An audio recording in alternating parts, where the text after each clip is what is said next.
오늘의 말씀은 로마서 10장 1절에서 10절까지의 말씀 우리 다 함께 합독합니다.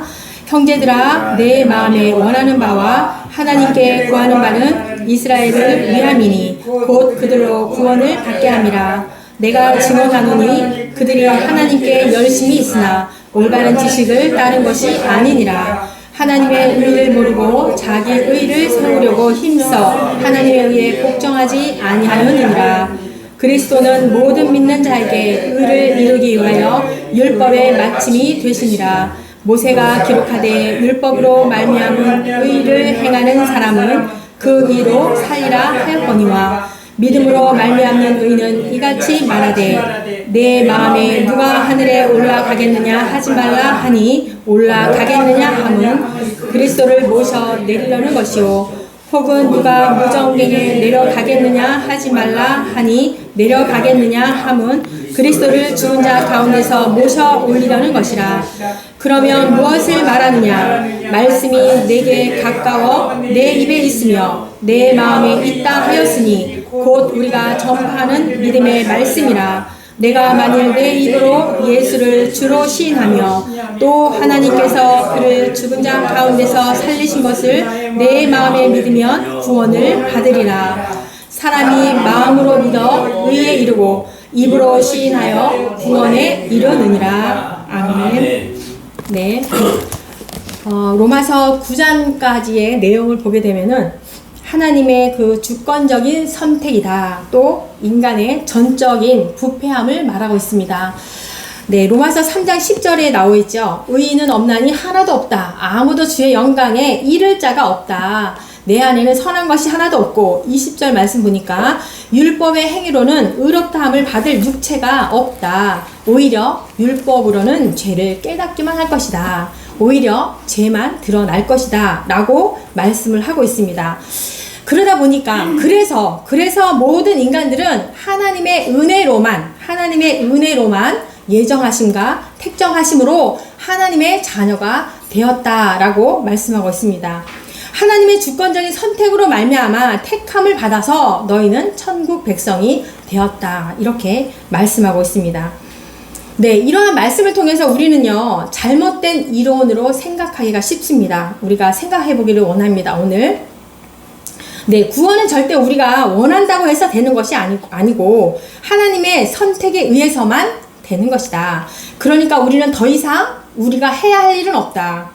우리가 더 이상 선교할 필요도 없고 전도할 필요도 없고 누군가를 위해서 누군가의 구원을 위해서 애쓰기도 안 해도 되고 기도할 필요도 없고 노력할 필요가 없다. 어차피 하나님의 예정하심과 택정하심으로 하나님은 어떠한 방법으로든 하나님께서 하실 거니까 라고 생각을 하기가 쉽습니다.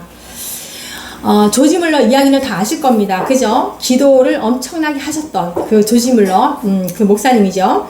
그분은요, 두 친구를 위해서 60년 가까이를 그들의 구원을 위해서 기도를 했다고 합니다. 근데 60년 동안 아무 반응이 없으니까 주변에 어떤 사람이 물었대요. 아니, 그렇게 60년 동안 기도해도 반응도 없는 그들을 위해서 왜 기도를 그렇게 하십니까? 라고 했을 때 조지 물러가 이렇게 답을 했대요. 만일 하나님께서 그들을 위한 구원 계획이 없었더라면 내가 그토록 그들을 위해서 기도를 했겠습니까? 이렇게 말을 했다는 거예요. 그죠? 그래서 한 친구는 조지 물러가 죽기 직전에 예배 드릴 때 예수님을 영접했다라고 하고요. 또 다른 한 친구는 조지 물러가 죽고 난 뒤 1년 뒤에 예수님을 믿었다라고 합니다. 네, 하나님의 주권이라고 하면서 잘못된 생각과 이론을 가지고 있는 사람들에게 오늘은 중요한 말씀이라고 생각합니다. 오늘 10장 말씀이 구원이 전적인 하나님의 선택이라면 우리가 더 이상 전도할 필요가 없다는 것에 대해서 사도 바울은 이렇게 말씀하고 있습니다. 1절 보니까요. 형제들아 내 마음에 원하는 바와 하나님께 구하는 바는 이스라엘을 위함이다. 곧 그들로 구원을 받게 함이라. 또 있어요. 이 사도 바울이 애절하게 또 기도했던 내용이 있는데요. 로마서 9장입니다. 9장의 1절과 2절인데요. 나에게 큰 근심과 마음의 고통이 있는 것은 나의 형제와 고르게 친척을 위해서 내 자신이 저주를 받더라도 그리스도에게서 끊어질지라도 내가 원하는 바다. 이스라엘 백성들, 자기 종족들의 구원을 위해서라면 라고 이렇게 사도 바울이 기도를 하고 있는 거예요. 또요, 로마서 11장 1절에 보니까 이런 말씀이 있습니다. 하나님이 자기 백성을 버리겠느냐? 그럴 수 없다. 사도 바울은 굉장히 확신에 찬 그 이야기를 하면서 말을 하는 거죠. 지금 사도 바울이 마음에 원하는 바가 뭐라고 합니까? 사도 바울이 하나님께 구하고 기도하는 바가 뭐라고 합니까? 자기 종족인 이스라엘 백성들이 구원받는 것을 위해서 이렇게 기도하고 있다라고 하는 거예요. 사도 바울은 굉장히 민족을 사랑했던 애국자였고요. 이스라엘이 다 구원을 받기를 원했고, 그래서 하나님께 간절히 기도했다라는 겁니다. 네, 오늘 우리가 수도 없이 그 뒷부분을 보면 사도 바울이 그 교회에 편지를 쓴 것이 많잖아요. 교회를 세웠는데 또 변해가는 그 신앙 속에서 계속 사도 바울은 이 겉면의 편지를 쓰고 있는 겁니다.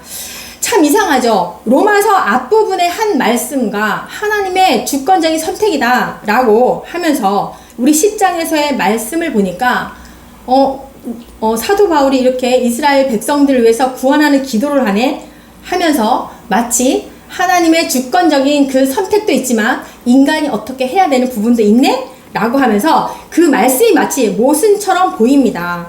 네, 구원은 전적인 하나님의 선택이니까 구원에 대해서 우리가 아무것도 할 필요가 없다라고 생각합니까? 아니면 또 사도 바울은 어떻게 해요? 자신의 동족인 이스라엘 민족에 대해서 아무것도 내가 할 필요가 없다라고 지금 말씀하고 있는 겁니까? 내가 저주를 받더라도 예수 그리스도와 내가 끊어지더라도 이스라엘 백성들 너희들이 구원받기를 내가 원하는 바다 이렇게 말씀하고 있는 거 아닙니까?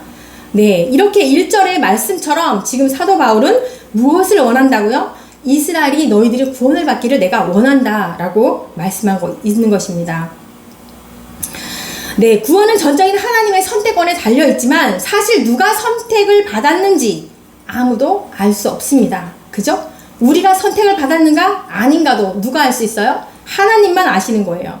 저 사람은 선택받은 사람이 아닌 것 같아 해서 복음 전할 필요 없어. 저 사람은 왠지 하나님의 부르심이 있는 것 같아. 그에게 가서 전도하고. 그렇게 해서는 안 된다라는 거죠. 예. 우리는 마지막 그 순간까지도 누가 선택권이 있다고요? 하나님밖에 없어요. 그렇기 때문에 우리는 가장 미련한 방법으로 우리는 계속 복음을 전해야 되는 것입니다.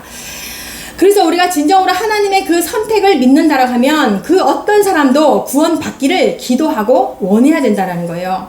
이 사도 바울처럼 믿음의 확신을 가지고 증거를 가지고 기도하고 원해야 된다라고 말씀하는 겁니다. 그죠? 로마서 11장 1절에 그렇게 돼 있잖아요. 하나님이 너희들을 버리겠느냐? 절대 그럴 수 없다. 그렇게 확신을 가지고 우리는 많은 사람들에게 복음을 전해야 될 것입니다. 네, 이스라엘이 구원을 받기를 원하고 있고 기도를 하고 있는데 이스라엘이 구원을 받지 못한 이유를 또 말하고 있어요. 구원을 받지 못한 이유가 뭘까요? 2절 말씀이죠. 내가 증언하노니 그들이 하나님께 열심은 있으나 올바른 지식을 따르는 것이 아니니라. 지금 이스라엘은 하나님께 열심은 있는데 구원에 대한 올바른 지식이 없어서 따르지 않고 하나님의 말씀에 복종하지 않는다라는 거예요. 사실 이 얘기가 더 간절했던 게 왜일까요? 너네가 하나님께 열심은 있는데 올바른 지식이 아니야 라고 이렇게 간절하게 사도 바울이 이야기했던 거는 무엇일까요? 본인도 그랬었거든요. 본인 이야기예요. 예전에 이 사람은 누구였어요? 유대인으로서 이스라엘 백성으로서 정말 크게 신학적인 그 오판으로 인하여서 굉장히 열심을 다한 자 아닙니까? 그래가지고 사람도 죽였죠. 사도행전 22장 3절과 4절 말씀이에요. 나는 유대인으로 길리기아 다소에서 났고 이 성에서 자라 가말리엘의 문화에서 우리 조상들의 율법에 엄한 교훈을 받았고 오늘 열심히 있는 자라. 내가 이 돌을 박해하여 사람을 죽이기까지 하고 남녀를 결박하여 옥에 넘겼노니. 이랬던 자예요. 굉장히 열심히였던 자죠. 갈라디아서 1장 14절이죠. 내가 내 동족 중 여러 영갑자보다 유대교를 지나치게 믿어 내 조상의 전통에 대하여 더욱 열심히 있었대요. 굉장히 열심이었다는 거죠. 네, 하나님의 열심이라고 하는데 아주 정말 하나님께 대한 지나친 열심일까요? 그런 오바된 열심이 아니라 잘못된 열심을 말하고 있는 거예요. 잘못된 열심. 예전에 제가 이제 하나님의 교회인가? 그분들이 우리 집에 방문한 적이 있었는데요. 얼마나 열심인지 몰라요. 여호와의 증인들도 그렇대요. 얼마나 열심인지 몰라요. 우리는 좀 그런 거에 대해서 사실은 그들보다 덜 열심이죠. 근데 여호와의 증인들 봐요. 얼마나 열심인지 아세요? 아니 우리 대문 앞에 교패 적힌 거 몰라? 교패 안 붙은 데 가서 전도하시오! 라고 하면은 이 사람들이 뭐라는 줄 알아요? 교패 붙은 자들에게만 전하는 것이 왜 그런지 알아요? 당신들이 잘못된 길을 가고 있기 때문에 잘못된 길에서 돌이키기 위해서 우리가 하는 겁니다. 이렇게 말해요. 예, 그렇게 말을 한다라고 합니다. 그런 것들이 얼마나 잘못된 길로 가고 있는 겁니까? 지금 사도 바울이 예전에 한 것처럼 하나님의 열심이라고는 하지만 사도 바울이 그렇게 열심을 다한 것처럼 여호와의 증인도 마찬가지고 하나님의 교회도 마찬가지고 다 잘못된 길로 열심을 다하고 있는 거죠.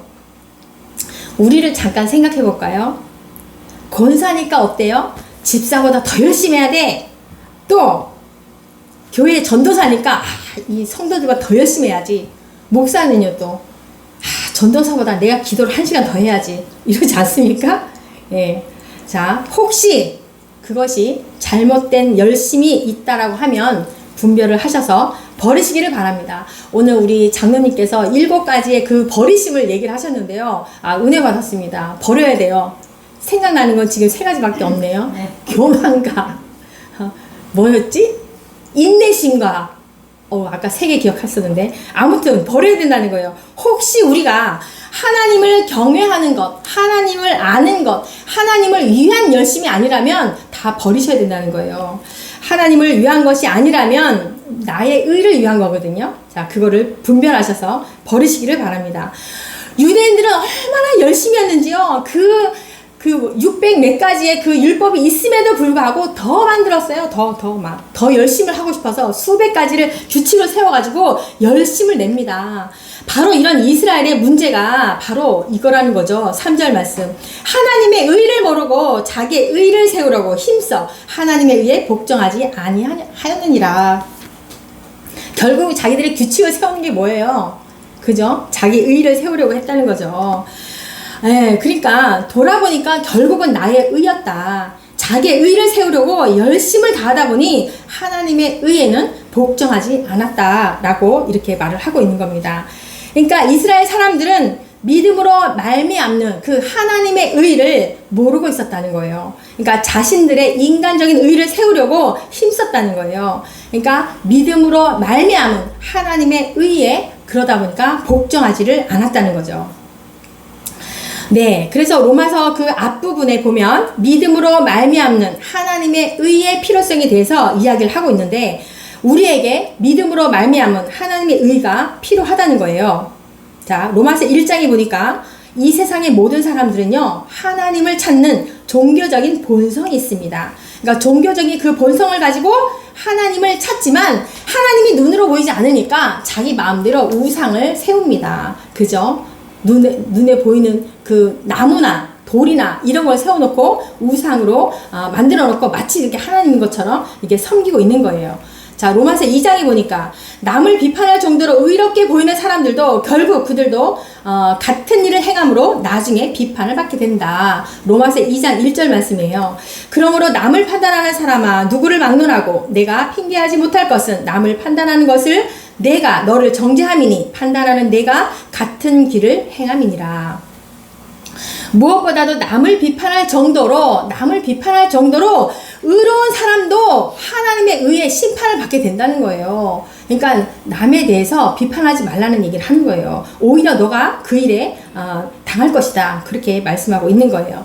그러면서 로마서 2장 후반과 3장 말씀에 보니까 유대인들의 이야기가 나와요. 유대인들은 율법을 가지고 있었어요. 그리고 그들은 어땠어요? 율법대로 살아가지 못했어요. 그렇게도 책망하지 않습니까? 2장 23절입니다. 율법을 자랑하는 내가 율법을 범함으로 하나님을 욕되게 하느냐. 네, 제대로 지키지도 못하면서. 인간의 의로는 도무지 하나님의 의에 도달할 수가 없다는 거예요. 우리가 그 높으신 하나님의 그 높으신 의에 도달할 수 있는 유일한 길은 우리가 알고 있어요. 유일한 길이 뭐예요? 바로 예수 그리스도로 말미암은 의라는 거죠. 예수님을 통하여서 예수님을 믿음으로 말미암아서 그와 연합하여서 하나가 되어서 예수님의 의가 우리에게 전가되는 것입니다. 그러니까 예수님을 믿으면 예수님의 의가 우리에게 전가되어서 하나님의 의에 도달할 수 있다는 거예요. 그런데 이스라엘 사람들은 아직까지도 자기의 행위로 하나님 앞에 의롭게 되려고 하고 있었다는 겁니다. 귀한 말씀입니다. 4절 말씀. 그리스도는 모든 믿는 자에게 의를 이루기 위하여 율법의 마침이 되시니라.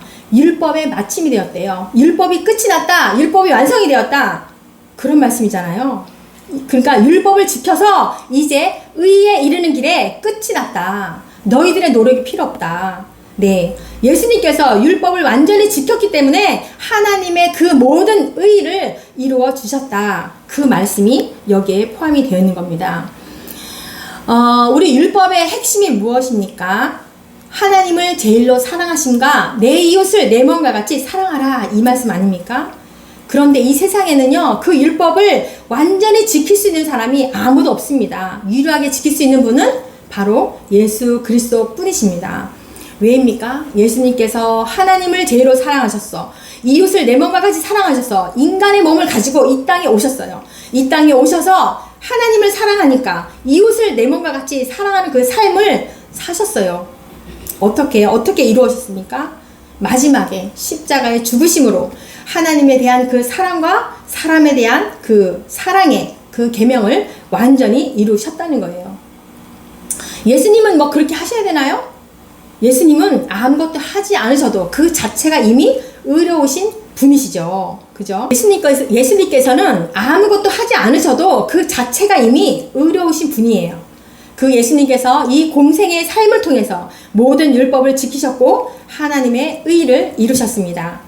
그래서 이제는 율법을 지킴으로 의롭게 되는 것이 아니라 예수 그리스도로 말미암아 다 율법이 완성이 되었고 율법이 마침이 되었다라고 말씀하고 있는 겁니다. 누구든지 예수 그리스도를 믿기만 하면 율법을 모두 지키신 예수 그리스도의 의가 나의 의가 된다라는 거예요. 그거를 믿으시기를 바랍니다. 네, 우리에게 의롭게 가는 길은 두 가지가 있었어요. 의롭게 가는 길이 두 가지가 있었어요. 하나는 율법으로 의롭게 되는 길과 하나는 믿음으로 의롭게 되는 길이었어요.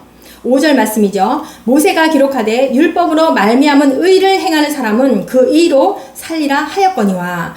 구약시대 때 그죠? 모세를 통하여서 율법으로 의롭게 함을 얻는 길이었어요. 그런데 율법으로 말미암은 의를 행하는 사람은 그 의로 살리라. 구약에서 이렇게 말씀하고 있는 거죠. 근데 그 구약의 말씀을 통해서 우리가 알게 된 것이 뭐예요? 율법을 행해서는 의롭게 행하는 일에 모든 사람이 다 실패했다.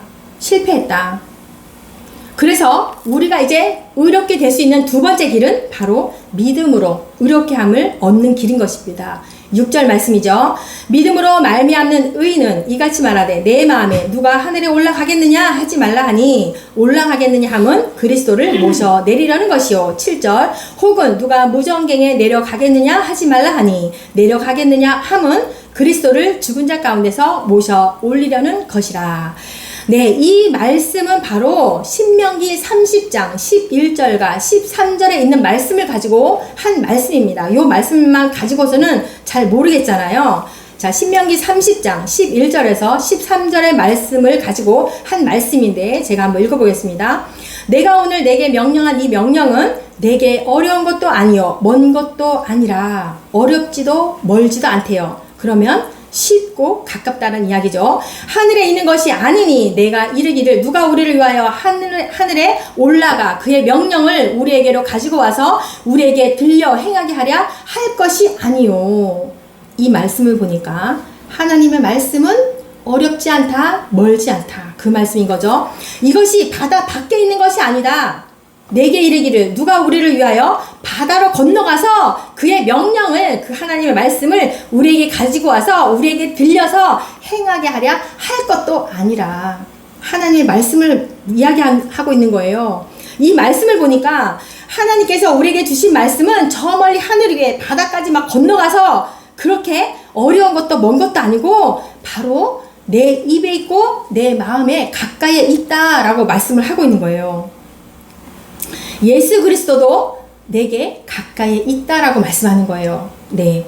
그래서 예수 그리스도가 저 멀리 하늘에 계시니까 믿음으로 의롭게 되기 위해서 저 하늘로 올라가려고 하지 마라. 그렇게 말씀하는 거예요. 또 저 무정갱까지 내려가지 말라. 그렇게 말씀하는 거예요. 너희들이 그 무정갱까지 간다라고 하면 뭐예요? 그리스도를 다시 음부에서 죽은 자로 생각하는 거와 같다. 그렇게 말씀하는 겁니다. 그러면서 8절에 그러면 무엇을 말하느냐? 말씀이 내게 가까워 내 입에 있으며 내 마음에 있다 하였으니 곧 우리가 전파하는 믿음의 말씀이라.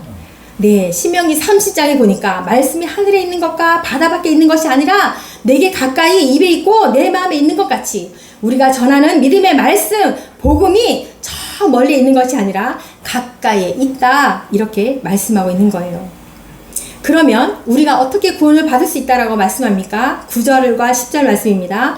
내가 만일 내 입으로 예수를 주로 시인하며 또 하나님께서 그를 죽은 자 가운데서 살리신 것을 내 마음에 믿으면 구원을 받으리라. 사람이 마음으로 믿어 의에 이르고 입으로 시인하여 구원에 이르느니라. 네, 구원을 얻은 조건이 예수님을 입으로 주로 시인하래요. 구원에 얻는 조건이 예수님을 나의 주인이십니다. 그렇게 고백하라는 겁니다. 근데 우리가 생각할 때 우리 지금 이 대한민국 사정을 보면 쉽죠. 나 예수님 믿어요. 쉬워요.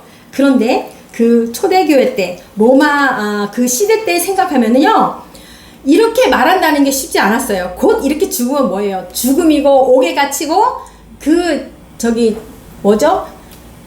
그 가정들이 다 무너지는 불에 타고 막 그렇게 되어지는 그런 현상이기 때문에 주라고 신한다는 게 사실은 쉬운 일이 아니에요. 우리 대한민국은 쉽죠. 좀 이제 점점 어려워질 거예요. 네. 그래도 믿으시길 바랍니다. 이슬람권도 그래요. 북한도 그래요. 예수님을 나의 주인이십니다. 라고 고백하는 것은 곧 죽음이에요. 예수님을 믿는다라고 입으로 시인한다라는 것은 엄청난 고난을 받을 것을 감당하고 그렇게 고백하는 거예요. 쉬운 일이 아니라는 거죠. 네, 14절과 15절 네, 한번 읽어보겠습니다. 그런즉 그들이 믿지 아니하는 일을 어찌 부르리요? 듣지도 못한 일을 어찌 믿으리요? 전파하는 자가 없이 어찌 들으리요? 보내심을 받지 아니하였으면 어찌 전파하리요? 기록된 바 아름답도다 좋은 소식을 전하는 자들의 발이여 함과 같으니라. 이렇게 말씀하니까 꼭 전도해야 돼, 복음해야 돼, 당신이 해야 돼 이렇게 들리시겠지만 그거 이전에 이렇게 말씀하고 있는 것은 모든 인간은 스스로 내적인 부분에서 복음을 받아들일 수 있는 존재가 못 된다라는 거예요. 예. 인간 스스로가 내적으로 내 마음에 스스로 복음을 받아들일 수 있는 존재가 못 된다라는 거예요. 그러니까 외적인 부분으로 복음을 듣고 성령님께서 일하심으로 마음으로 믿어서 입으로 주라 신할 수 있다라는 거예요. 그래서 우리는 전도의 미련한 방법으로 우리는 그가 듣던지 아니 듣던지 전하는 것이고 성령께서 일하시게 하는 겁니다. 네, 어떤 청년이 교회 나온 지 일주일밖에 안 됐어요. 근데 전도 모임이 있어가지고 그 청년들과 함께 공원을 나가서 전도지를 주면서 전도를 했다라고 합니다. 그 전도지 있는 그대로 이 할머니에게 전해주면서 그대로 읽어줬대요. 근데 할머니가 펑펑 울면서 예수님을 영접했대요. 그러니까 청년이 굉장히 믿음이 좋아서 아니요, 성령님께서 일하신 거예요. 그 청년의 사람의 모습을 통해서 성령님께서 그 할머니에게 예수님을 믿도록 일을 하신 거죠. 그러니까 우리가 잘남이 아니라 복음을 전하는 그 통로로 우리를 사용하셔서 구원받은 백성에게 복음을 전하는 일을 우리는 멈춰서는 안 될 것입니다. 근데 우리가 선교를 하니까 제 옛날에 그랬다 그랬죠? 라오스 선교 갔을 때 나 엄청나게 많이 전했어요. 뭐 이렇게 자랑했다고 했잖아요. 아니에요. 나를 통해서 성령님이 그들이 구원을 받아야 되니까 그들에게 역사하신 거죠. 13절 말씀입니다. 누구든지 주의 이름을 부르는 자는 구원을 얻으리라. 네, 예수님을 입으로 시인한다는 것은 그런 관념적인 지식을 말하는 것이 아니라 전 인격적인 결단으로 내 마음에 그 왕자의 예수님을 모셔드리는 것입니다. 내 삶에서 주인이었던 그 자리에서, 내가 주인이었던 그 자리에서 예수님을 모시는 것이고, 더 이상은 내가 내 삶의 주인이 아닙니다 라고 고백하는 것이 바로 주의 이름을 부르는 것입니다. 네, 내 삶의 주인으로 예수 그리스도가 자정하셔서 성령님의 교통하심으로 우리가 이렇게 아름다운 소식을 전하는 발이 되시기를 축복합니다. 아멘. 기도합니다. 하나님 아버지 감사합니다. 네, 사도 바울처럼 나라와 민족을 위해서 기도하고 구원받을 백성들을 위해서 복음 전하는 일을 쉬지 않게 하여 주옵소서. 또한 잘못된 진리로 가지 않게 하시고 성령님의 교통하심으로 하나님의 열심을 다하게 하여 주옵소서. 요셉처럼 주와 동행하니 형통한 삶이 되게 하시고 여호와를 경외하는 것이 지식의 근본이라고 하신 것처럼 여호와를 아는 일에 더욱 열심을 다하게 하여 주옵소서. 하나님께서 세우신 공동체 가운데 부흥으로 함께하여 주시고 백성들 가운데 성령 충만함으로 역사하여 주시옵소서. 감사를 드리며 예수님의 이름으로 기도합니다. 아멘.